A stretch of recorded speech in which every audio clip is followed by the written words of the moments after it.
नमस्कार, मैं हूं आपके साथ मानवी ठाकुर और आप देख रहे हैं जानवी एक्सप्रेस न्यूज। आइए अब बढ़ते हैं आज की खास खबरों की ओर। श्री राम कथा के दूसरे दिन राजन जी महाराज ने सुनाया शिव पार्वती विवाह का प्रसंग। विवाह का रोचकीय प्रसंग सुन भाव विभोर हुई श्रोता।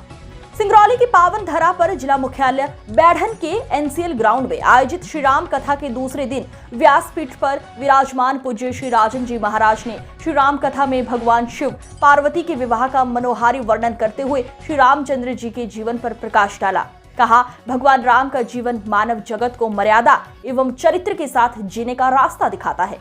उन्होंने बताया, श्री राम कथा को सर्वप्रथम भगवान शिव द्वारा गाई गई थी, जिसे उन्होंने माता पार्वती को सुनाया था। ये ऐसी पवित्र कथा है जो कि जीवन के समस्त दुखों का विनाश कर मोक्ष प्राप्ति का रास्ता दिखाती है। उन्होंने भगवान शंकर माता पार्वती के विवाह के रोज के प्रसंग सुनाकर भक्तों को भाव विभोर कर दिया। इस दौरान शिव पार्वती की झांकी भी दिखाई गई। कथा में श्री राजन जी महाराज ने शिव पार्वती विवाह का प्रसंग सुनाते हुए कहा कि पर्वतराज हिमालय की घोर तपस्या के बाद माता जगदम्बा प्रकट हुई और उन्हें बेटी के रूप में उनके घर में अवतरित होने का वरदान दिया। सिंगरौली से धर्मेंद्र शाह की खास रिपोर्ट। इस अंक में फिलहाल इतना ही। अगले अंक में फिर होगी मुलाकात। तब तक के लिए नमस्कार। क्रोध आएगा कि नहीं आएगा? हो गया तो लोभ आएगा कि नहीं आएगा? लाभ ही लोभ को जन्म देता है। हमारे महाराज जी कहते हैं, बाबू लाभ जैसे सीमा से अधिक हुआ, सीमा से अधिक जैसे लाभ हुआ, लाभ में ओ की मात्रा लगने में देरी नहीं लगता। लाभ कब लोभ में बदल जाए इसका पता नहीं चलता। लोभ हो गया, आदमी रुपया जमा करते करते मर जाता है। दिन भर रुपया का तिजोरी खोलता, कहता है तोहरे के देख देख जियरा जुड़ई हो।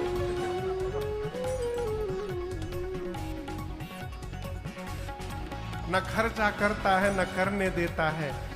सांप जस कुंडली मार के रुपया पे बैठे रहता है।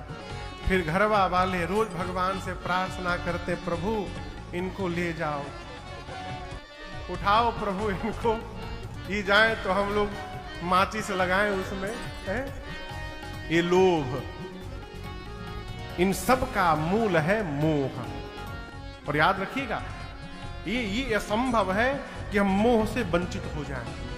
मोह समाप्त हो गया तो हम परिवार समाज में व्यवहार नहीं कर पाएंगे। व्यवहार करने के लिए मोह होना चाहिए। जीवित है तो क्रोध भी होना चाहिए।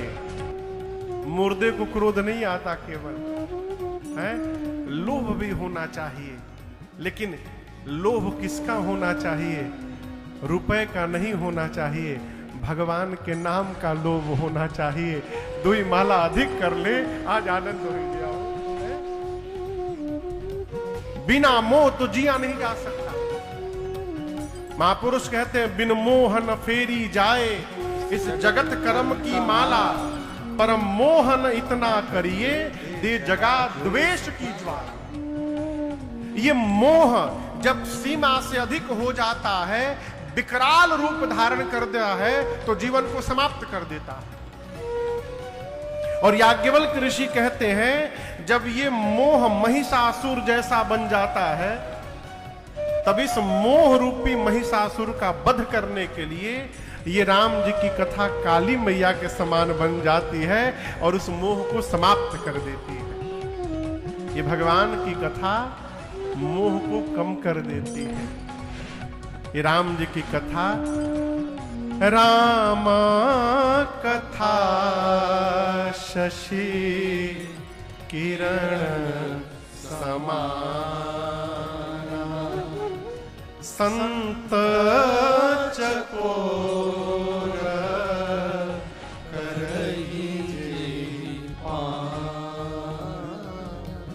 गोस्वामी जी कहते हैं, भगवान की कथा चंद्रमा के अमृत के समान है।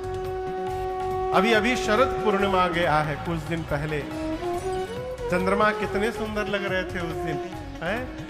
चकोर जिस प्रकार चंद्रमा की चांदनी के लिए पागल रहता है, उसी प्रकार संत रूपी चकोर इस राम कथा रूपी रस को पीने के लिए लालायित रहते हैं। संतों के लिए ये चंद्रमा का किरण है।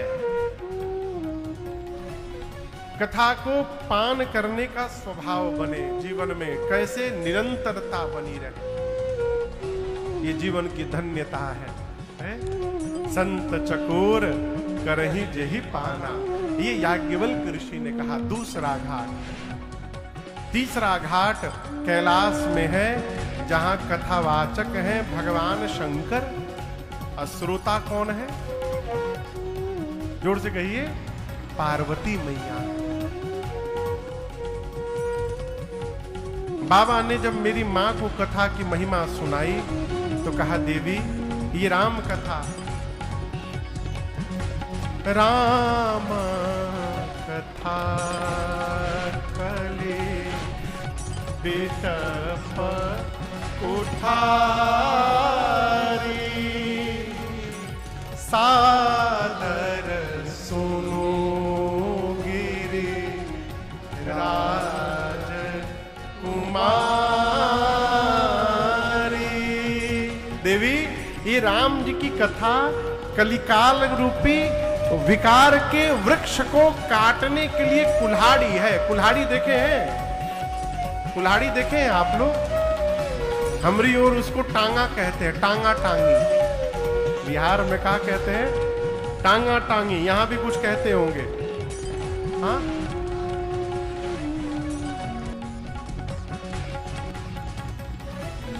आरा आरी, टांगा टांगी। टांगी छोटका हो गया, छोटा मुंह वाला, और टांगा बड़का मुंह वाला हो गया।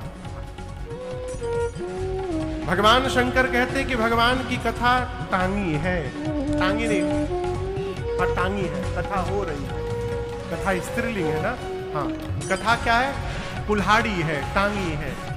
जिस प्रकार कुल्हाड़ी से लकड़ी काट देते हैं, उसी प्रकार जिसके जीवन में कथा रूपी कुल्हाड़ी रहेगी, ये कुल्हाड़ी ही उस मनुष्य के जीवन के विकार, काम, क्रोध, मद, मोह, लोभ, मत्सर रूपी वृक्ष को एक दिन जड़ से काट के समाप्त कर देगी और वो जीव निर्विकार हो जाएगा, भगवान में प्रवेश कर जाएगा। ये कथा की महिमा है। देखिए, कथा सुनने का पहला लक्षण संशय समाप्त हो जाए। कथा सुनने के बाद भी संशय बना है, इसका मतलब हम कथा सुने नहीं है। कथा में केवल शरीर बैठा रहा, मन बाहर घूमता रहा। आज मेला में कथा के बाद काका खाएंगे, चाट लगा होगा कि नहीं लगा होगा। अभी हम लोग कहाँ कथा गा रहे थे, कथा से मैं जब बाहर निकलता था गाड़ी में, देखता था मार भीड़ लगी है चाट के दुकान में। पूरा आधा पंडाल चाट में, इमरती में, फुचका में लगा टूट पड़ा है। कथा सुनते सुनते भूख लग जाती है। कथा सुनते समय यदि मन भी पंडाल में है तो याद रखिएगा, ये कथा ही संशय को समाप्त कर देगी। चौपाई आइए एक बार गाते हैं, आगे मैं गाऊंगा, पीछे से आप गाइएगा।